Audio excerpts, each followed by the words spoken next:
Muito bem, agora faltam 10 minutos para as 3 horas da tarde. Estamos de volta com Conexão Futura, aqui pelo canal Futura e também pela internet no nosso site futura.org.br. E o Comitê de Ética da Organização Mundial da Saúde aprovou o uso de tratamentos não homologados para lutar contra o ebola. Essa é mais uma medida de emergência para tentar conter o avanço da doença. Na semana passada, a OMS, a Organização Mundial de Saúde, declarou a epidemia de ebola no oeste da África uma emergência pública sanitária internacional. Os países mais afetados, Libéria, Guiné, Serra Leoa e Nigéria, devem adotar medidas e exames para detectar o vírus em aeroportos, portos e postos de fronteira. Mais de 1.000 pessoas já morreram vítimas da doença. E é sobre o ebola que a gente conversa agora com a Ana Karina Cabral. Ela é infectologista do Hospital Pedro Ernesto, do Santa Maria e do Daniel Lippe, aqui no Rio de Janeiro. Bem-vinda à Conexão Futura, tudo bem com você? Prazer é recebê-la aqui. Começando falando o que é o ebola, na verdade, né? É uma doença que a gente volta e meia ouve falar, começam surtos na África e depois se espalha e um terror pelo mundo afora, né, Karina? Na verdade, o ebola ele já existe desde 1973, né? Só que as áreas que eram mais afetadas eram normalmente aldeias na África, né? Onde a renda per capita é muito baixa, o nível socioeconômico é muito baixo, então as condições sanitárias são, né, muito precárias. O que ocorreu e está ocorrendo todo esse alarde, na verdade, é porque dessas localizações o ebola está aparecendo em alguns casos na cidade. Então, provavelmente, isso causa assim, esse aumento de número de casos em locais que, teoricamente, não tem uma renda per capita, não tem assim, uma condição, uma infraestrutura como as anteriores, isso chama atenção, né? Isso acaba causando um alarde, né, na população.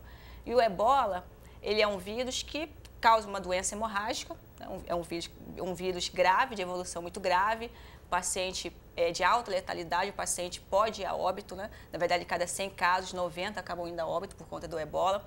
Pode ser em humanos, ele infecta humanos e também primatas não humanos. Então, gorilas, chimpanzés podem também albergar, podem ter essa infecção por ebola. Até no início da epidemia, né, estima-se, né, que talvez tenha começado lá pelos chimpanzés e talvez eles que tenham trazido, né, esse vírus para nós aqui, para os homens. Agora, você disse que, enfim, começaram alguns pontos, isso foi se espalhando, isso levou a OMS, como eu disse no começo do programa, na última semana, a declarar aí um estado de emergência pública sanitária internacional. Isso, na verdade, chama a atenção da comunidade internacional como um todo, né? A gente sabe que o mundo está cada vez menor, as pessoas estão viajando mais, isso coloca mais em risco as pessoas, o vírus pode viajar, assim como as pessoas têm viajado mais e pode acabar infectando outras regiões, o Brasil, por exemplo? A transmissão do ebola, ela é por contato direto.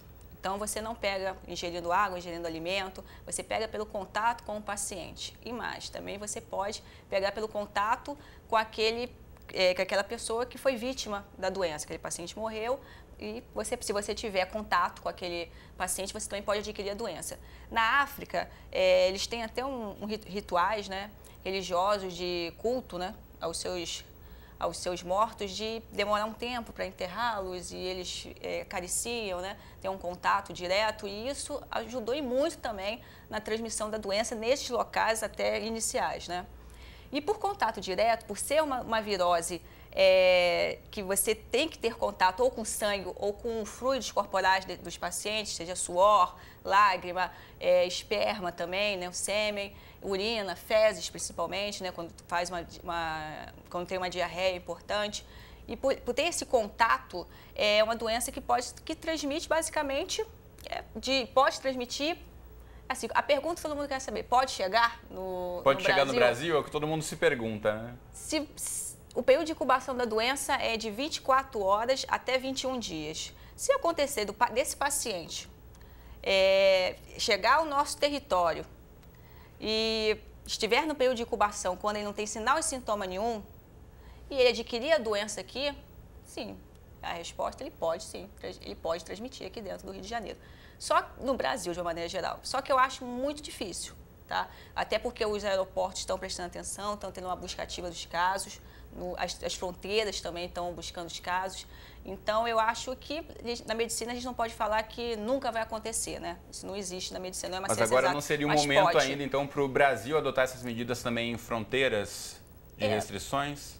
Eu acho que a ebola, eu tenho certeza que o ebola não saiu ainda da África, tá? Ainda continua no continente africano. Nós não temos casos no Brasil. Então, eu acho que não há necessidade da gente impedir as viagens, a gente levar isso muito, assim, pelo menos até o momento. Tá? Okay. É uma doença que a gente pode ainda esperar, eu acredito que vai controlar, que eu acho que isso é uma coisa momentânea que nós estamos vivendo. Ao contrário da gripe suína, que nós vivenciamos, né? O H1N1 é diferente, é uma transmissão aérea, então você está no contato, você está no mesmo ambiente com o paciente, com aquela pessoa infectada, se você respirar, você pode adquirir.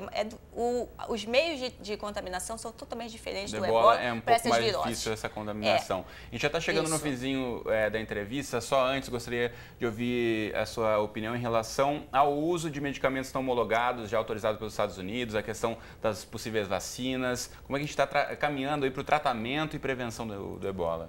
Até o momento não tem um tratamento indicado para o ebola. Nós temos medidas de suporte para esses pacientes, tá? Nós vamos saber a partir do uso dessas medicações que estão sendo instituídas se vão ou não ter alguma eficácia. O que nós temos para dizer é que a vacina já está em andamento, né? Vai ser testada tanto nos Estados Unidos como na África. E vai começar, parece que os testes agora em setembro, então eu acredito que a vacina ela vai chegar. Agora, a medicação, essas drogas que estão agora sendo instituídas, a gente vai ter que ver os casos, ver o uso dessas medicações e ver como é que esses pacientes vão evoluir, para poder ter certeza. Até o momento não tem comprovação ainda científica. Que ainda estão em fase de teste. Fase de teste. Muito bem, então, Ana Karina Cabral, muito obrigado pela presença aqui comigo no Conexão. Obrigada. É um prazer. Deixa eu mostrar para você de casa um site onde você pode ter outras informações sobre ebola e sobre outras doenças também, que é o Médicos Sem Fronteiras, é o msf.org.br, aqui já aparece, deixa eu clicar nessa tela, epidemia fora de controle, surtos de ebola na África Ocidental, para você ter outras informações e também sobre o tratamento oferecido pelos Médicos Sem Fronteiras lá naquela região. Bom, mudando de assunto completamente, não esqueça que nesta sexta-feira, dia 15, termina o prazo para as escolas enviarem os textos produzidos pelos alunos com apoio dos professores para a Olimpíada de Língua Portuguesa Escrevendo o Futuro. O programa é realizado pela Fundação Itaú Social e pelo Ministério da Educação, em parceria com o Centro de Estudos e Pesquisas em Educação, Cultura e Ação Comunitária. O objetivo é estimular a leitura e desenvolver a competência escrita nos alunos. Para participar, as escolas devem acessar a seção Comissão Julgadora Escolar do portal da Olimpíada, que eu mostro para você agora. Vai aparecer aí na sua tela, escrevendofuturo.org.br, onde vocês poderão aí se cadastrar e colocar os textos escolhidos. Em caso de dúvidas sobre o preenchimento do cadastro, os participantes podem acessar o tutorial que está aqui no site, traz o passo a passo sobre todo o processo. Outras informações também pelo telefone, que é o 0800 771 9310. Está aí na tela para você, 0800 771 9310. A ligação é gratuita de qualquer parte do Brasil. Dado o recado, na próxima entrada do Conexão a gente fala sobre mais leitura e o mercado editorial brasileiro. Quantos livros você em casa lê por ano? Segundo as pesquisas, o Brasil tem mais de 80 milhões de leitores. Será que esse número é bom, é ruim, é muito, é pouco? E os livros digitais estão acrescentando aí nesse volume? Não perca essa discussão. Mande recados para a gente pelo Facebook, pelo Twitter ou pelo telefone.